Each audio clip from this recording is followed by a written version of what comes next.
Sabtu, 28 Februari 2026. Di kota Minab, selatan Iran, hari itu seharusnya menjadi hari sekolah biasa.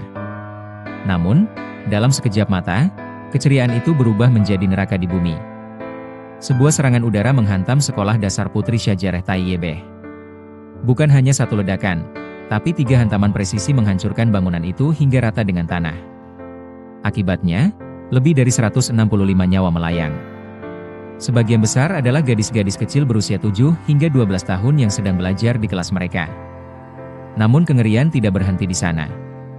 Guru-guru yang mencoba melindungi muridnya, hingga para orang tua yang sedang menunggu di gerbang sekolah untuk menjemput anak-anak mereka, semuanya ikut tewas. Ini bukan sekadar angka statistik. Ini adalah tragedi kemanusiaan yang paling tragis dan menyedihkan dalam konflik AS Israel melawan Iran saat ini. Dunia terhenyak.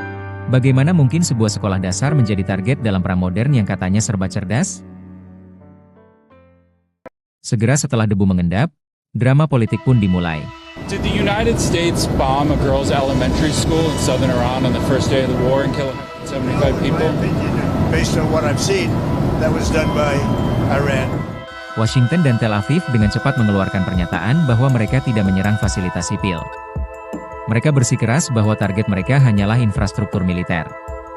Bahkan, muncul narasi awal yang menuduh bahwa sekolah tersebut hancur akibat kegagalan rudal pencegat milik Iran sendiri yang jatuh di area pemukiman. Iran membantah keras. Mereka menyebutnya sebagai kejahatan perang yang disengaja. Di tengah kabut perang ini, dunia bertanya-tanya, siapa yang berbohong? Apakah ini kecelakaan tragis, atau serangan yang disengaja untuk mematahkan moral lawan? Namun, kebenaran mulai terkuak melalui lensa investigasi independen. Pada 6 Maret 2026, kantor berita Reuters merilis laporan investigasi yang mengejutkan. Berdasarkan data visual, pola ledakan, dan analisis puing-puing, bukti-bukti tersebut mengerucut pada satu pelaku, Amerika Serikat. Media barat lainnya tidak tinggal diam. The New York Times melakukan investigasi visual yang membuktikan bahwa sekolah ini dihantam dengan teknik triple tap, yaitu 3 rudal presisi yang dijatuhkan hampir bersamaan. Ini mengindikasikan kesamaan karakteristik dengan serangan udara Amerika. CNN dan The Guardian juga mengonfirmasi bahwa sekolah tersebut adalah fasilitas sipil murni, terpisah dari kompleks militer IRGC di dekatnya, sejak 10 tahun lalu.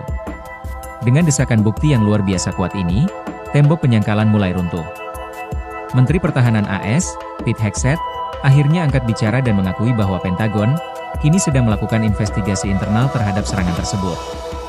Pengakuan yang terlambat, namun mengkonfirmasi apa yang ditakutkan dunia, bahwa senjata super canggih baratlah yang menghancurkan masa depan gadis-gadis Minab.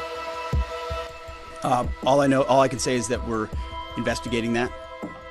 Pertanyaannya adalah, bagaimana serangan seakurat itu bisa menyasar target yang salah? Jawabannya ada pada teknologi yang selama ini dipuja sebagai masa depan peperangan, yaitu kecerdasan buatan atau AI.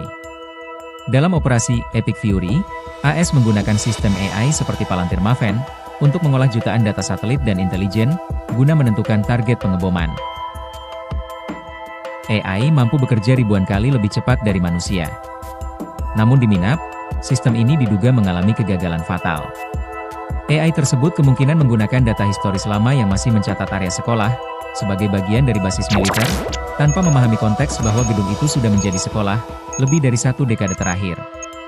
Lalu, di mana peran manusianya? Mengapa komandan militer mengizinkan serangan ini? Fenomena ini disebut sebagai AI rubber stamping. Karena kecepatan perang yang begitu tinggi, para analis manusia seringkali hanya menjadi stempel bagi keputusan mesin. Apakah karena malas, atau karena terlalu percaya pada algoritma, manusia telah melepaskan tanggung jawab moral mereka kepada barisan kode digital.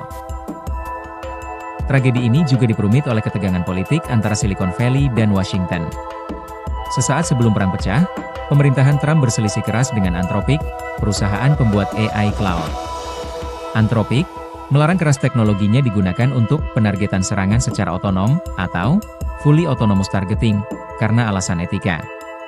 Akibatnya, Anthropic pun masuk dalam daftar hitam pemerintah Trump beberapa jam sebelum perang dimulai. Ironisnya, sistem yang digunakan di Minab diduga kuat merupakan integrasi dari berbagai model AI, termasuk cloud, yang dipaksa bekerja di bawah tekanan militer tanpa filter etika yang memadai. Perselisihan ini menunjukkan bahwa di tengah ambisi kemenangan, pertimbangan moral dari para pengembang teknologi seringkali dianggap sebagai gangguan oleh mereka yang memegang pelatuk senjata. Tragedi Minap adalah peringatan keras bagi kita semua. Ketika perang diserahkan kepada algoritma, siapa yang sebenarnya bertanggung jawab atas nyawa yang hilang? Jika mesin yang salah, siapa yang akan diadili? 165 gadis kecil di Minap tidak pernah memilih untuk menjadi bagian dari eksperimen teknologi ini. Mereka hanyalah anak-anak yang ingin belajar. Bagaimana menurut Anda tentang kegagalan algoritma yang berujung pada pembunuhan massal di Minap? Silahkan tulis komen Anda di bawah ini. Jika Anda menyukai konten seperti ini, mohon dukung kami dengan menekan tombol like, share video ini, dan klik subscribe. Terima kasih telah menonton channel kami.